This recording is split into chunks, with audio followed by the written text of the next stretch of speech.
मध्ये झालेला गैरव्यवहार, राज्यभरातील ठेकेदारांचे करोडो रुपयांचे देणे प्रलंबित असणे आणि कंत्राटदारांच्या कामांची बिलं मिळाली नसल्याने सुमारे 3 लाख कंत्राटदारांनी काम बंद करण्याचा इशारा देणे, प्रलंबित देयक मिळवण्यासाठी टक्केवारी मागणे याचा उल्लेख करून काही सदस्यांनी, सन्मान्य सदस्यांनी या ठिकाणी आपले विचार मांडले। त्यामध्ये श्री भाई जगताप, श्री प्रवीण दरेकर, श्रीयुत अनिल परब, श्रीयुत नीलमताई गोरे, श्री संजय खोडके, श्री विक्रांत पाटील, श्री अभिजित वंजारी, श्री प्रसाद लाड, श्री अरुण लाड, श्रीमती मनीषा कायंदे, श्री राजीव पोद्दार, श्री अनिकेत तटकरे आणि श्री ओमप्रकाश उर्फ बच्चू कडू आणि श्री सदाभाऊ खोत यांनी आपापले विचार याच्यावर सार्वजनिक बांधकाम विभागाच्या याच्यावर मांडले। सभापती महोदय, आपल्याला माहीत देशाचे पंतप्रधान सन्मान्य नरेंद्रजी मोदी यांनी आपल्या देशाची अर्थव्यवस्था जी आहे ही 5 ट्रिलियनपर्यंत नेण्याची किंवा 5 ट्रिलियन करण्याचा निर्धार केलेला आहे। आणि या 5 ट्रिलियनच्या आपल्या अर्थव्यवस्थेमध्ये महाराष्ट्राचे आपले मुख्यमंत्री माननीय देवेंद्रजी फडणवीस साहेब यांनी 2030 पर्यंत $1 ट्रिलियन अर्थव्यवस्थेचं उद्दिष्ट आपण गाठायचे हे त्यांनी सुद्धा उद्दिष्ट ठेवलेलं आहे। आणि अशा याच्यामध्ये सभापती महोदय, सार्वजनिक बांधकाम विभाग आणि यासाठी या विभागामध्ये माध्यमातून जे राज्यातील पायाभूत सुविधा ज्याला आपण इन्फ्रास्ट्रक्चर म्हणतो, या सुविधांच्या विकास कामांची गती कायम ठेवण्यासाठी शासन हे पूर्णपणे कटिबद्ध आहे। शेवटी कुठल्याही राज्याची इकॉनॉमी, कुठल्याही देशाची इकॉनॉमी जर वाढायची असेल तर आपल्याला सर्वांनाच सभापती महोदय माहीत आहे की इन्फ्रास्ट्रक्चर आपलं हे चांगलं पाहिजे।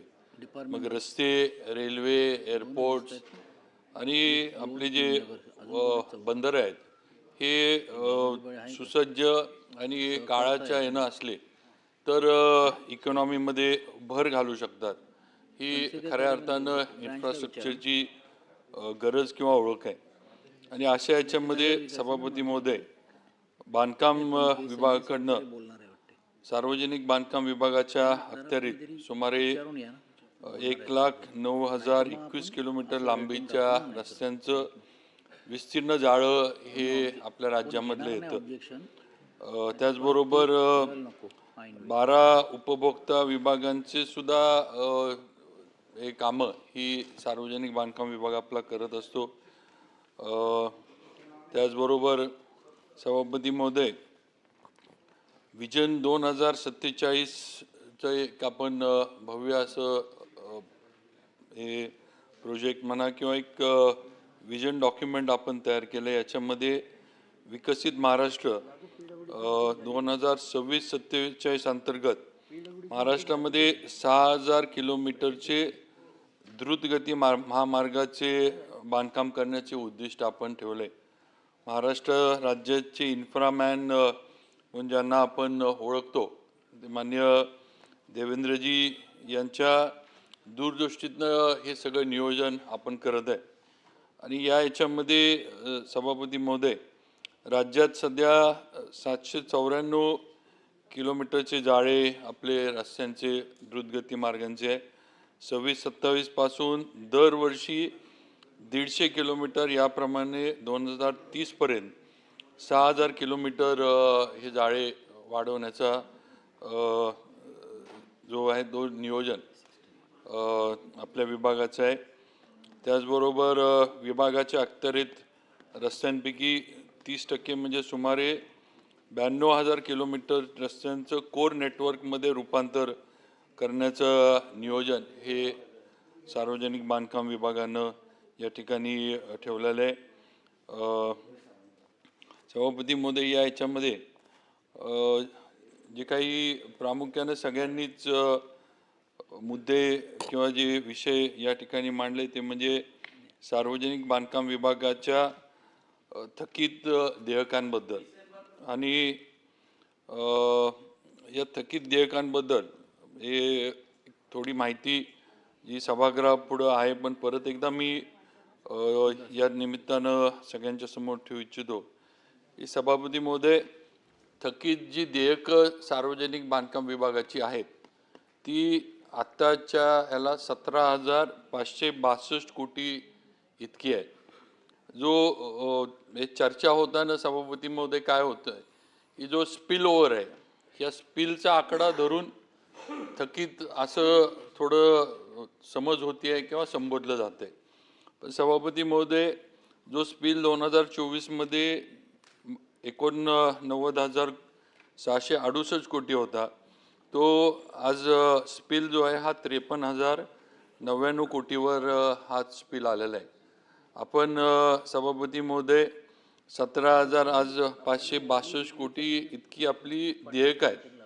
या स्पिलचा याच्यामध्ये सुद्धा सभापती महोदय आपल्याला आणि सदस्यांना पण माहीत आहे, या स्पिलमधली सगळीच कामं आजच्या याला चालू आहेत किंवा सगळीच चालू होतात असं नाही. काही ठिकाणी कामं रद्दसुद्धा होतात, काही ठिकाणी जागेच्या अभावी, काही ठिकाणी लिगल काही याच्यामुळं कामं तिथली पूर्णत्वाला जात नाहीत.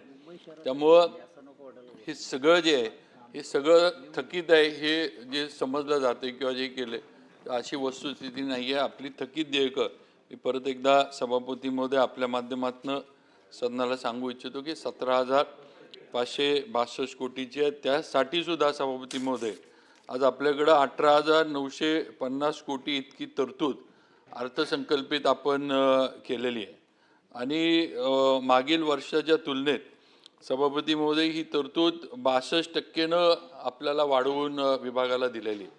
त्यामुळं या थकीत देयकांचं सुद्धा जे आहे ते योग्य पद्धतीनं नियोजन सभापती महोदय केलं जाईल. त्याच्यासाठी लागणारी अर्थसंकल्पीय तरतूद आपल्याकडे आहे.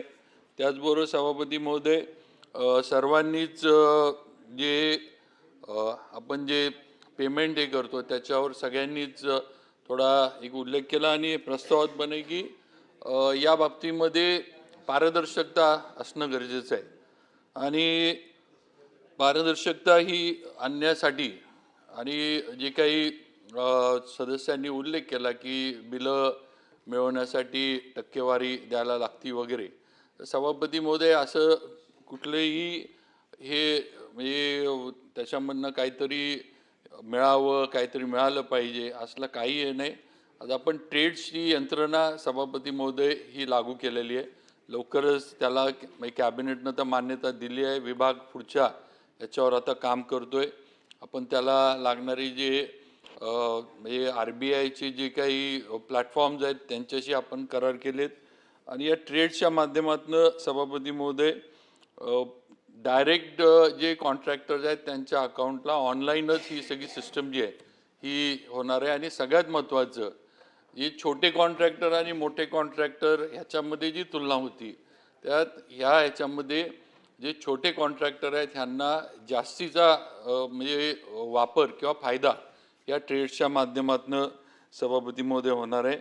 आज सभापती महोदय, आपण आत्तापर्यंत बघितलं जानेवारी 25 ते जून 26पर्यंत 38,022 कोटी इतका निधी आपण वितरित केलेला आहे आणि 26-27च्या आर्थिक वर्षात प्रलंबित देयकांच्या अनुषंगाने आपण 3,296 कोटी इतका निधी वितरित आपण केला आहे आणि ट्रेडसाठी सुद्धा सभापती महोदय प्लॅटफॉर्मद्वारे 3,296 कोटी देयकांची म्हणजे ते अदा करण्याचं नियोजन आपण करून ठेवलेलं आहे. त्यामुळं नक्कीच पारदर्शकपणा ठेवून या ट्रेडच्या माध्यमातून जी देयकं आहेत ती संबंधित ठेकेदारांना उपलब्ध करून दिली जातील, लवकरात लवकर दिली जातील, तशी अर्थसंकल्पीय आपली तरतूद पण आहे. त्याचबरोबर हे बहुतांशी सगळ्यांनीच या विषयावर सभापती महोदय आपले विचार मांडले होते. त्यामुळं त्या बाबतीत उल्लेख या ठिकाणी मी करू इच्छितो. प्रवीण दरेकर साहेबांनी सभापती महोदय महाबळेश्वर ते पोलादपूर मार्गे दापोली रस्ता झाला पाहिजे, त्यासाठी केंद्र सरकारकडे पाठपुरावा करावा. पोलादपूर महाबळेश्वर रस्त्यावरील अपघात कमी करण्यासाठी हा रस्ता रुंद करावा, तसेच काही ठिकाणी कठडे घालण्यात यावेत. तर या बाबतीत सुद्धा सभापती महोदय मी आपल्या माध्यमातून सन्माननीय सदस्य दरेकर साहेबांना सांगू इच्छितो की पोलादपूर महाबळेश्वर रस्त्याचं रुंदीकरणाचं काम आपण याआधीच हाती घेतलंय. या रस्त्याचं जे पोलादपूर महाबळेश्वर पाचगणी वाई शिरूर या संपूर्ण रस्त्याचं 2 टप्प्यात रुंदीकरण व सुधारण्याचं काम आपण MSIDC या यंत्रणेद्वारे हाती घेण्यात आलेलं आहे. हॅममधलं हे काम आहे सभापती महोदय. पहिला टप्पा जो आहे तो 24 किलोमीटरचा आहे. यामध्ये पोलादपूर महाबळेश्वर रस्ता हे 24 किलोमीटर लांबी, एकूण 138.53 कोटी असून सध्या 50% काम सभापती महोदय या रस्त्याचं पूर्ण झालंय आणि 2027 पर्यंत बाकीचं काम जे आहे ते पूर्ण करण्याचं नियोजन विभागानं केलेलं आहे. हॅम योजनेअंतर्गत या संपूर्ण रस्त्याला म्हणजे लागणारे कठडे, क्रॅश बॅरियर्स आणि जे काही संरक्षणाच्या ज्या काही उपाययोजना गरजेच्या आहेत त्या उपाययोजना सभापती महोदय या म्हणजे त्याच्यामध्ये धरलेल्या आहेत आणि त्या पूर्ण करतोय. सन्माननीय सदस्य अनिल परब साहेबांनी सुद्धा निविदा प्रक्रियांबद्दल काही इथं मुद्दे उपस्थित केले. त्यामध्ये कार्टेल वगैरे केलं जातंय होतंय अशा पद्धतीची त्यांनी इथं म्हणजे मुद्दे उपस्थित केले आणि मी त्यांचं हे आभार मानतो की त्यांनी माझ्यावर विश्वास दाखवला. सभापती महोदय मी सर्वप्रथम आपल्या माध्यमातून त्यांना आश्वस्त करू इच्छितो की परब साहेब कुठलंही कार्टेल या ठिकाणी चालू दिलं जाणार नाही. जर कार्टेल कुठलं होत असेल झालं असेल तर ते आम्ही 100% मोडून काढू. त्याचबरोबर सभापती महोदय जे काही निविदा प्रक्रियांबद्दल मान्य परब साहेबांनी काही हरकती काही केले त्यामध्ये एकतर सभापती महोदय आपण सर्व निविदा वर्तमानपत्रामध्ये व्यापक प्रसिद्धी देऊन आपण ह्या करत म्हणजे प्रसिद्धी देण्यात येते. आपण त्या प्रमाणात नाही करत असतो. सर्व निविदा ऑनलाईन करण्यात आलेल्या असतात. कामांकरता वापरण्यात आलेले निविदा प्रपत्र हे केंद्र सरकारकडून वापरण्यात येणारे मानक EPC प्रपत्र स्टँडर्ड बिड डॉक्युमेंट ज्याला आपण म्हणतो त्याप्रमाणे वापरण्यात येते. त्याचबरोबर स्टँडर्ड बिड डॉक्युमेंटमधील सर्व अटी शर्ती लागू असून निविदाची टेक्निकल क्वालिफिकेशन क्रायटेरियाप्रमाणे कॉन्ट्रॅक्टर सदर निविदांना पात्र ठरतो. त्याचबरोबर एक त्यांनी मुद्दा सन्मान्य परब साहेबांनी केला की कॉन्ट्रॅक्टर एका याच्यामध्ये पात्र होतो आणि त्याच याच्यामध्ये दुसऱ्या याच्यामध्ये अपात्र होतो. तर आपल्याला पण सभापती महोदय माहीत आहे की समजा आता कुंभचा विषय त्यांनी प्रामुख्याने केला की आज कुंभची कामं मोठ्या प्रमाणावरनं नाशिकमध्ये चालू आहेत आणि असं असताना बऱ्याच लोकांनी कॉन्ट्रॅक्टर एक साधारण हे असतं की एक काम भरत नाहीत, ते जास्त कामं निघाली 4-2 कामं भरतात आणि मग ती भरल्यानंतर बऱ्याच वेळेला सभापती महोदय जे पात्र अपात्रच हे जे होतं कधी कधी जे काम त्यांना मिळणार असतं किंवा जे काम ज्या कामामध्ये त्यांचंही असतं ते घेतल्यानंतर दुसऱ्या कामाला जी EMD आहे ती भरली जात नाही. त्यामुळं डिस्क्वालिफिकेशन होतं. काही वेळेला बिड कपॅसिटीच्या ह्याच्यामुळं सुद्धा डिस्क्वालिफिकेशन होतं. अशा अनेक गोष्टी आहेत की ज्याच्यामुळे डिस्क्वालिफिकेशन होतं. तांत्रिकदृष्ट्या जर टेक्निकली आपण डिस्क्वालिफाय झालं तर आपण सभापती महोदय ते ऑनलाईन हे करत असतो. डिस्क्वालिफिकेशन कशामुळे झालं आहे 2 दिवस त्यांना आपण मुदत पण देतो त्याच्यावर डिस्क्वालिफिकेशनवर त्यांचं जे आहे ते करण्याची. आणि सभापती महोदय हे आपल्याला पण माहिती आहे की अनेक वेळेला जर चुकून म्हणजे चुकून म्हणण्यापेक्षा की हेतुपुरस्कर जर डिस्क्वालिफाय केलं तर अनेक वेळेला कॉन्ट्रॅक्टर कोर्टामध्ये सुद्धा जातात डिपार्टमेंटच्या विरोधात. त्यामुळे तसं कुठलीही गोष्ट या ठिकाणी पण तरी जे काही मुद्दे इथं टेंडर प्रक्रियेच्या बाबतीमध्ये मांडले गेले, आम्ही परत एकदा या सगळ्याची VQC असेल आमच्या विभागामाध्यमातून चौकशी करू आणि त्याचं अशा पद्धतीनं कुणी म्हणजे सगळी माहिती घेतली जाईल अशा पद्धतीनं ज्याचा कार्टेल म्हणून उल्लेख केला गेला असले कुठलेही प्रकार झालेले नाहीत, पण होऊन पण दिले जाणार नाही. कुंभमेळ्याच्या कामांचं पण सन्मान्य परब साहेबांनी काही उल्लेख केला की कामं दर्जेदार होत नाही आहेत. काही कामांच्या त्यांचं म्हणणं आहे की आत्ताच कॉन्क्रीटच्या कामांना काही ठिकाणी तडे पडलेले आहेत.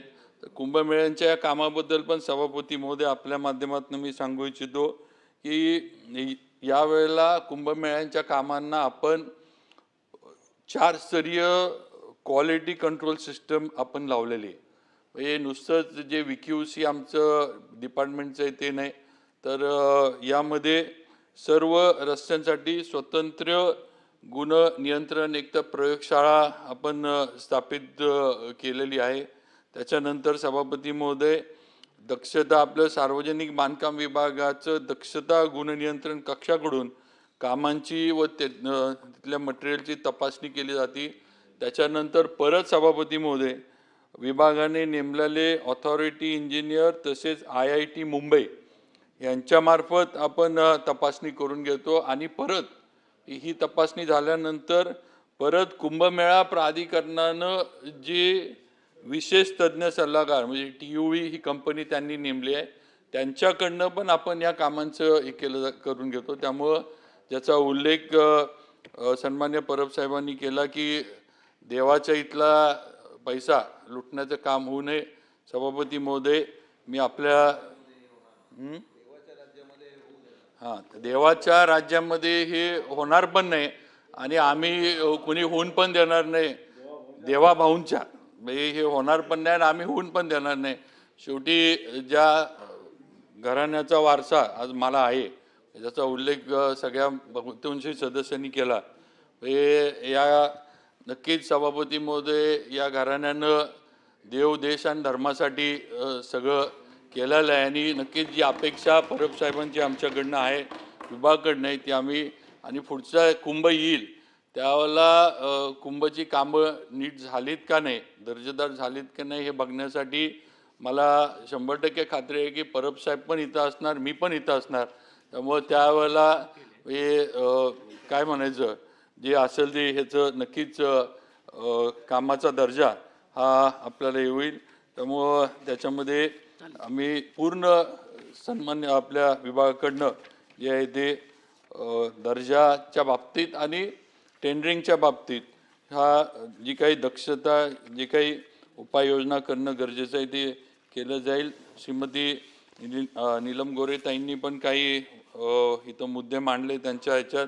समृद्धी महामार्गावरच्या जनसुविधा केंद्र उभारणे, पुणे येथे आयोजित करणाऱ्या आंतरराष्ट्रीय सायकल स्पर्धेबद्दल पण सभापती महोदय महाराष्ट्र शासनाने दिनांक 1 जुलै 2026 रोजी आपण सार्वजनिक बांधकाम विभागाच्या रस्त्यालगत जनसुविधा केंद्र उभारण्याबाबत आपण मार्गदर्शक सूचना आता काही आपण दिलेल्या आहेत. यामध्ये पहिल्या टप्प्यामध्ये म्हणजे समृद्धी मार्गाचं तर चालूच आहे, पण आपले बाकीचे जे हायवे आहेत या हायवेवर साधारण 60 जनसुविधा केंद्र आपण उभा करतोय. त्यासाठी आपण तिथं आपण जर कोकणात जात मला वाटतंय ह्याला वुलू म्हणून एक आहे त्यांचे नवीन कन्सेप्ट आहे टॉयलेटचा, तर अशा पद्धतीचं महिलांना त्या ठिकाणी रोजगार पण मिळावा आणि त्या ठिकाणी महिलांसाठी आणि पुरुषांसाठी स्वच्छ आणि हे टॉयलेट्स असावे अशा पद्धतीचं आपण हे केलं. तर त्याचं आपण पुढचं EOI वगैरे आपण आता हे करतोय आणि ही जनसुविधा केंद्र आपली उभारली जातील. सायक्लोथॉनच्या बाबतीत पण आपण काही हे केलं. आपल्याला माहिती आहे की भारतात पहिल्यांदा आंतरराष्ट्रीय सायकल स्पर्धा ही 19 ते 23 जानेवारीपर्यंत 2026 या कालावधीत पुणे येथे पार पडली. त्यानुसार म्हणजे 200 किलोमीटर लांबीचे रस्ते सभापती महोदय आपण 80 दिवसामध्ये सार्वजनिक बांधकाम विभागानं पूर्ण केले आणि या रस्त्यांचा दर्जा अतिशय उच्च दर्जाचे रस्ते आपण केलेले आहेत. सायकलिंग म्हणजे जी स्पर्धा झाली या आंतरराष्ट्रीय सगळ्या यांनी सुद्धा या रस्त्यांच्या दर्जाची हे केली. आता आपण पुढचा टप्पा जो आहे तो 27 साली होणाऱ्या टप्पा 2 आंतरराष्ट्रीय सायकल स्पर्धेसाठी 398 किलोमीटरच्या रस्त्यांची सुधारणा आपण आता सभापती महोदय करतोय. त्यासाठी PWD, PMRDA आणि पुण्याची DPDC यांच्या माध्यमातून तिन्हींच्या माध्यमातून 629 कोटी रुपयाची तरतूद करण्यात आलेली आहे आणि कामं सुद्धा गतीने नियोजनबद्ध पूर्ण करण्याचं जे आहे ते नियोजन हे विभागाचं सभापती महोदय चालू आहे. सभापती महोदय परब साहेबांच्या ह्याच्यातला एक विषय एक मुद्दा जो आला होता त्यात एक त्यांनी उल्लेख केला होता की सगळ्या ज्या कुंभमेळ्याच्या ज्या झाल्या त्या ह्या अभावेनं झाल्या. तर त्यात सभापती महोदय मी नक्कीच सांगू इच्छितो की साधारण 34 निविदा ज्या आमच्या सार्वजनिक बांधकामच्या विभागाच्या झाल्या होत्या त्या ज्या आहेत त्यापैकी 14 निविदा ह्या अंदाजपत्रकापेक्षा कमी दराच्या आहेत. आणि दुसरं एक सभापती महोदय काय आहे की आपला राज्याचा SSR जो आहे हा 3 वर्ष आपण वाढवलेला नाही आहे. त्यामुळे थोडं जे दर आहेत म्हणजे दर जे आजची म्हणजे महागाई म्हणा किंवा स्टील असेल सिमेंट असेल किंवा आता ही वॉरमुळे डांबराचे वगैरे ह्या कॉस्ट थोड्या वाढल्यात. पण नक्कीच याच्यामध्ये कुठलाही गैरप्रकार होणार नाही किंवा चुकीच्या पद्धतीनं जे टेंडर आहेत ते वाढीव ह्यानं जाऊ नयेत या पद्धतीचं जे असेल ते केलं जाईल. त्याचबरोबर बाकी सभापती महोदय इतर जे आहेत त्यामध्ये भाई जगताप साहेबांनी पण हे केलं होतं. पण ठीक आहे आता नाव घेऊ नका म्हणजे सभापती महोदय मी एवढं सांगू इच्छितो की नक्कीच या सगळ्या सार्वजनिक काम म्हणजे मगाशी परब साहेब जे बोलले की सार्वजनिक बांधकाम विभाग हे मधना विभाग आहे वगैरे वगैरे असं काही हे नाही. आमच्या विभागाचं कामकाज हे पारदर्शक पद्धतीनं कसं झालं आणि सन्मान्य मुख्यमंत्र्यांच्या नेतृत्वाखाली 100% पारदर्शकता विभागाच्या ह्याच्यामध्ये जी आहे ती ठेवली जाईल आणली जाईल हे या निमित्तानं मी सर्वांना आश्वस्त करू इच्छितो. घ्या मंत्री महोदय तुम्ही बोला कोण सभापती महोदय राज्य उत्पादनचं पण माझ्याकडं सन्मान नाही ते नाही आहे ते उत्तर देणार आहे त्यांच्यावर. कुठेतरी हरवले आपण आसन व्यवस्था मगाशी जसं मला निर्देशित केलं तसं बाकीच्यांनाही सांगावं. हा आपापल्या जागेवर बसा. चला संजय भाऊ मी मुश्रीफ साहेबांचं फक्त त्या बाजूचा स्कोप संपलेला दिसतो. सभापती महोदय राज्य उत्पादन शुल्क विभागाचे सुद्धा याच्यावर 260 मध्ये काही शॉर्ट मध्ये घ्या कारण सन्मान्य सदस्य ते नाही विषय मांडले गेले. यामध्ये भाई जगताप, प्रवीण दरेकर, अनिल परबसाहेब, नीलमताई गोरे, संजय खोडके यांनी काही मुद्दे मांडले. त्यामध्ये पुणे येथील बनावट दारू प्रकरणाचं त्यांनी केलं. यामध्ये दिनांक 28 मे 2026 रोजी पुणे येथील पिंपरी चिंचवड पोलीस आयुक्तालय दापोडी पोलीस ठाण्यात संजय नगर झोपडपट्टी फुगेवाडी दापोडी येथे तसेच पुणे पोलीस आयुक्तालयातील हडपसर पोलीस ठाण्यात हद्दीतील मिथेनॉल मिश्रित गावठी दारूचे सेवन करून 17 व 5 अशा एकूण 22 व्यक्तींचा मृत्यू झाला. सदर घटनेच्या अनुषंगाने 29/5/26 रोजी दापोडी पोलीस स्टेशनमध्ये गुन्हा रजिस्टर करण्यात आलेला आहे. हडपसर पोलीस स्टेशनमध्ये गुन्हा रजिस्टर करण्यात आलेला आहे. त्याचबरोबर सदर गुन्ह्यामध्ये तपासामध्ये एकूण 17 आरोपी निष्पन्न झाले असून सर्व आरोपी न्यायालयीन कोठडीमध्ये आहेत. सदर प्रकरणाचे गांभीर्य पाहून दोन्ही गुन्ह्यांचा तपास राज्य गुन्हे अन्वेषण विभागाकडे वर्ग करण्यात आला असून पुढील तपास सुरू आहे. सदर दुर्घटनेची जबाबदारी निश्चित करण्यासाठी राज्य उत्पादन शुल्क विभागाचे 13 अधिकारी कर्मचारी व पोलीस विभागाचे 13 अधिकारी कर्मचारी निलंबित करण्यात आलेत. त्याचबरोबर राज्य उत्पादन शुल्क विभागामार्फत अवैध मद्य निर्मिती, विक्री, वाहतूक विरोधात वेळोवेळी कार्यवाही करण्यात येते. सदर दुर्घटनेच्या पार्श्वभूमीवर राज्यभर मोहीम राबवून दिनांक 28/5/26 ते 30/6/26 या कालावधीत राज्यात हातभट्टी निर्मिती, विक्री, वाहतुकीच्या अनुषंगाने एकूण 4,457 गुन्हे दाखल करून 3,341 आरोपींना अटक करून 10.98 कोटी इतक्या किमतीचा मुद्देमाल जप्त करण्यात आला आहे. त्याचबरोबर छत्रपती संभाजीनगर येथे गांजा जप्तीची केलेली कार्यवाही याबाबत मान्य राज्य अंमली पदार्थ दूषित विळख्यातून तरुण पिढीला वाचवण्यासाठी सार्वजनिक आरोग्याचे रक्षण करण्यासाठी शासनाने अंमली पदार्थाविरोधात झिरो टॉलरन्स धोरण हे आपल्या राज्यामध्ये सरकारनं कायम ठेवलेलं आहे. या मोहिमेअंतर्गत मिळालेल्या विश्वसनीय गुप्त माहिती आधारे राज्य उत्पादन शुल्क विभागाच्या छत्रपती संभाजीनगर येथील भरारी पथकाने करमाड येथे कार्यवाही करून 9 किलो गांजा हस्तगत केला. सदर जप्त करण्यात आलेल्या गांजाची किंमत 4.53 लाख असून कारसह एकूण 10.53 लाखाचा मुद्देमाल जप्त करण्यात आलाय. या प्रकरणी संशयित आरोपीस अटक करण्यात आली असून NDPS कायदा कलम याच्या अन्वये गुन्हा रजिस्टर झालाय आणि सदर गुन्ह्याचा पुढील तपास सभापती महोदय सुरू आहे. त्याचबरोबर दरेकर साहेब, अनिल परब साहेब यांची सुद्धा हे होते मिथेनॉल वापर करणाऱ्या रॅकेटवर कडक शिक्षा, त्या बाबतीत पुणे दुर्घटनेचा मी आता उल्लेख केलाय. ठीक आहे.